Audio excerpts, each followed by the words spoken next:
কুকুরকে জল দাও।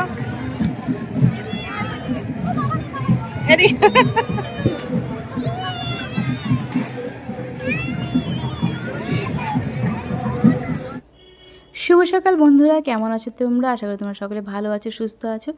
আজকে তোমাদের কাছে নিয়ে এসেছি ছট পুজোর ভিডিওটা। ছট পুজোতে আমরা কোথায় গিয়েছিলাম সেই ভিডিওটা তোমাদের সাথে শেয়ার করতে চলেছি। তো আমরা কিন্তু মহানন্দায় চলে এসেছি, আর টোটোতে করে এসেছি আর কি। আর দেখতে পাচ্ছ প্রচুর কিন্তু ভিড় রয়েছে এখানে। আর গুনগুনকে তো প্রথম নিয়ে আসছি দেখতে ঘাটে। এর আগে তো গুনগুন ছোট ছিল, তখন আর আসা হয়নি। তো এবার এসেছি এখানে। আর আমাদের মা তো এমনি প্রত্যেক বছরই ঠাকুরকে ডালা চড়ায়। তো এই বছরই কিন্তু আমাদের লাস্ট ছট পুজোর ডালা চড়ানো আর কি। তো পাশে একজন করে, তো তাদেরকেই দেওয়া হয়েছে। তো ওদের সাথে আমাদের যাওয়ার কথা ছিল চম্পাহাড়িতে। ওরা তো চম্পাহাড়িতে করে, ওখানে যাওয়ার কথা ছিল। তো চম্পাহাড়িতে আর যায়নি, আর মহানন্দাতে এসেছি এখানে দেখতে। আর দেখো বেশ ভালো লাগছে, আর বেশ সুন্দর করে সাজিয়ে রেখেছে। আর অনেক ছোটো ছোটো মেলাও করে দিয়েছে, মানে বাচ্চারা যাতে এসে খুব আনন্দ হয় আর কি। আর এখানে দেখো ঠাকুরগুলোকে রাখা হয়েছে। এগুলোকে একটুখানি ভিডিও করে তোমাদেরকে ভাবলাম দেখাই, সেই জন্য ভিডিওটা করা হয়েছে। আর খুব সুন্দর সিস্টেমটা হয়েছিল এখানে, বেশ ভালো লাগছিল। আর গুনগুন তো খুব খুশি, কেন গুনগুন তো প্রথম আসলো ছট পুজোতে দেখতে আর কি। এর আগে তো আনা হয়নি ওকে কোনো দিন। আর খুব ভিড় ছিল এখানে, আমরা কিন্তু ভিড়ের মধ্যেই ঢুকেছি, মানে খুব করে আর কি। আর দেখতে পাচ্ছ এখানে কিন্তু দুই দিক দিয়ে জায়গা করে দিয়েছে, এক দিক দিয়ে যাওয়া যাবে, ওই পাশ দিয়েও যাওয়া যাবে। তো আমরা এই দিক দিয়ে কিন্তু নামবো এখন ভেতরে যাওয়ার জন্য। আর চলো তোমাদেরকে ভেতরটা দেখাই। ভেতরটা ভীষণ ভালো লাগছিলো, যেটা পুরো ফুল দিয়ে সাজানো ছিল ঘাটটা। আর এত ভালো লাগে না ছট পুজোটা, মানে তোমাদেরকে বলে বোঝাতে পারবো না। আসলে আমরা যখন খুব ছোট ছোট ছিলাম, আমার মা কিন্তু ছট পুজো নিজেই করতো আর কি। 12 বছর মা ছট পুজো করেছে। আর ছোটোবেলায় আমাদের এই ছট পুজোটাই কিন্তু আমাদের কাছে বেশ ভালো লাগতো। দুর্গা পুজো, কালী পূজার জন্য যতটা উৎসাহ ছিলাম না, ছট পুজোর জন্য বেশ ভালো লাগতো। মানে কবেই ছট পূজা আসবে, কবে আনন্দ করব, সেটি আমাদের মাথায় থাকতো। খুব মজা করতাম ছট পূজাতে, নিজেরাই ঘাট সাজাতাম। আর বোন তো জানোই, বোন তো পুজো জিনিস সাজাতে ভীষণ ভালোবাসে। আর ওই ছোটো থেকেই ও মায়ের হাতে হাতে সব পুজো ডালা সাজানো এই করতো, সব করতো আর কি। ওই ভালো লাগতো। নিজের বাড়িতে পুজো হলে তো জানোই, অবভিয়াসলি খুব ভালোই লাগে। আর গুনগুনকে নিয়ে আমি জলে নেমে পড়েছি। আর এখানে একটু ঠাকুরকে আমি ধূপকাঠি দেখাচ্ছি, আর সাথে সাথে দেখো গুনগুনকেও নিয়েও দেখাচ্ছি আর কি। আর গুনগুন তো নামার জন্য ব্যস্ত হয়ে গেছে জলে একদম। ও মানে জল দেখে পাগল হয়ে গেছে, মানে জলে নামবেই। ভেবেছিলাম ওকে নামাবো না, কেন ওর না খুব সর্দি লেগেছিলো। আর সত্যি বলতে কি, এই সব এখানে এসে দেখলাম, ঠাকুরকে বলেছিলাম যে হে ছট মাতা, আমার মায়ের সর্দিটা একদম কমিয়ে দাও। আর সত্যি দেখো এখানে আসার পরে ওর কিন্তু সর্দিটা কমে গেছিলো। বাড়িতে গিয়ে 2 দিনের পরে দেখি ওর সর্দি আর নেই।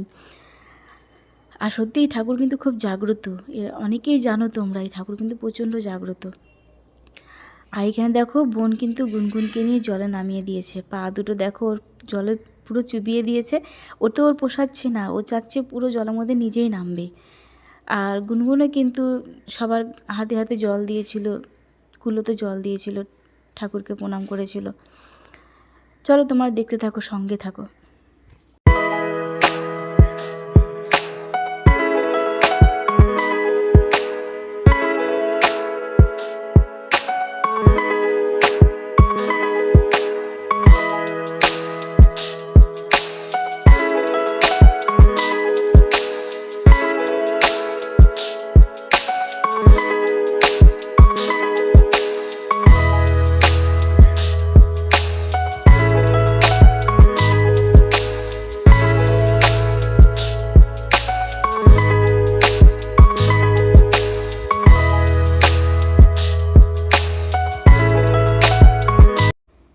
তো দেখতেই পেলেই আমরা কিন্তু সম্পূর্ণ তোমাদেরকে দেখিয়ে দিলাম। আর গুনগুনকে দেখো, গুনগুন কিন্তু জলে নেমে গেছে একদম।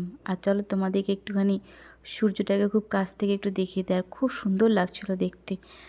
আর তোমাদেরকে লোকগুলোকে দেখিয়ে দিই, অনেক কিন্তু লোকের ভিড় হয়েছিল এখানে। আর খুব ভালো লাগছিলো এখানে। আর যারা যারা ছট পূজায় বাড়িতে করো, তারা তো নিশ্চয়ই জানবে যে ছট পূজার আনন্দটা কতটা।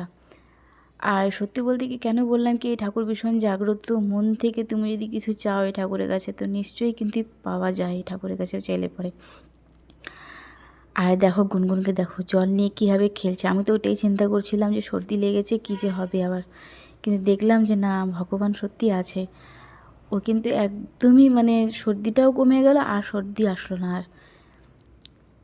আর দেখো সূর্যটাকে দেখো, কাছ থেকে দেখেছি তোমাদেরকে, ভীষণ ভালো লাগছিলো দেখতে। আর তোমাদেরকে যেটা বললাম আর কি, আমার মা কিন্তু অনেক বছর থেকে ছট পূজা নিজে হাতে করতো। আর আমরা তখন অনেক ছোট, মানে আমার বোন তখন খুবই ছোট, আমরা তখন মানে কিছুই বুঝতাম না, তখনই মা ছট পূজা করতো। আর ছট পূজার নিয়ম কিন্তু প্রচুর নিয়ম, যারা করো বাড়িতে তারা তো নিশ্চয়ই জানো, এই ছট পুজো কিন্তু প্রচুর নিয়ম। আর আমার মাও খুব নিয়ম নিষ্ঠা করে এই পুজো করতো। অ্যাকচুয়ালি এই পুজো তো বেশিরভাগ নন বেঙ্গলিরা করে, কিন্তু এখন তো ঘরে ঘরে ছেয়ে গেছে, এখন বাঙালিরা কেন সব জাতের লোকেই দেখি ছট পুজো কিন্তু করছে। আর দেখো এখানে কিন্তু আমরাও জল দিয়েছি, আর গুনগুনের হাত দিয়ে বোনকে দিয়ে দেওয়াচ্ছি ঠাকুরের ওই যে কুলোগুলোর মধ্যে জল দেওয়ার জন্য। এটা ভালো করাটা আর কি। চলো তোমরা সঙ্গে থাকো আর দেখতে থাকো। আরও কিন্তু অনেক ভিডিও তোমাদেরকে দেখানো হয়নি, সেসব ভিডিও কিন্তু তোমাদেরকে আস্তে আস্তে দেখাচ্ছি। আর ছট পূজার ভিডিওটা তো অনেক দিন পরেই তোমাদেরকে শেয়ার করছি দেখানোর জন্য। আসলে আমার শরীরটা খুব একটা ভালো ছিল না, ওই জন্য তোমাদেরকে ভিডিওগুলো সেভাবে দেখাতে পারিনি আর কি। ভিডিও করে ভিডিওগুলোকে তো এডিট করতে হয়, তাই এডিট করারই মনে সময় পাচ্ছিলাম না। তাই ছট পূজার ভিডিওটাও তোমাদেরকে অনেক দিন পরেই শেয়ার করলাম। আরও কিন্তু কালী পুজোর ভিডিও এখনও আছে, কোথায় ঘুরতে গেছিলাম সেগুলো ভিডিও তোমাদেরকে এখনও দেখানো বাকি আছে, সবটাই তোমাদেরকে পরে দেখাবো। তোমরা সাথে থেকো আর এইভাবে আমাকে সাপোর্ট করে যেও। আর তোমাদের সাপোর্ট ও ভালোবাসা পেলে হয়তো আমি একদিন নিশ্চয়ই চ্যানেলটাকে অনেক দূর এগিয়ে নিয়ে যেতে পারবো।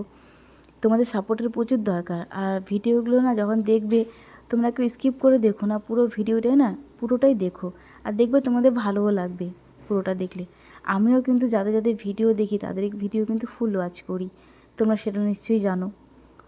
আমি কারোর ভিডিও না দেখে ছেড়ে দিই না, আমি সম্পূর্ণ ভিডিও দেখে তাদের, কেন সবাই তো কষ্ট করে ভিডিওগুলো বানায়, সবার বাড়িতেই কাজ থাকে, অনেক পরিশ্রম করে, তাদের সেই পরিশ্রম করার পরে কিন্তু ভিডিওগুলো বানায়।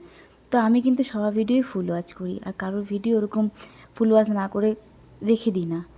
তাই জন্য বলছি তোমরা ভিডিওগুলো দেখলে সবাই ফুল ওয়াচ করবে আর পাশে থেকো। আর যারা নতুন দেখছো চ্যানেলটি, তারা চ্যানেলটিকে সাবস্ক্রাইব করে আমার পাশে থেকো। আর খুব তাড়াতাড়ি কিন্তু আর একটা নতুন ভিডিও নিয়ে চলে আসবো। আরও কিন্তু ভিডিও অনেক বাকি আছে দেখানো, সেগুলো তোমাদেরকে আস্তে আস্তে সব দেখাবো। আর এদিকে দেখো বোন আর আমি আর গুনগুন টোটোতে বসে পড়েছি। আর মা একটু বাদাম নিতে গেছে, কেন গুনগুন বাদাম খেতে চেয়েছিলো, আর গুনগুনের না প্রচণ্ড ঘুম পাচ্ছিলো, হাজার হলো ঘুম থেকে উঠেই তো এসেছিলো। তো এখন কিন্তু আমরা বাড়ি চলে যাচ্ছি। তোমাদের ভিডিওটা কেমন লাগলো অবশ্যই জানিও। Tata, bye bye.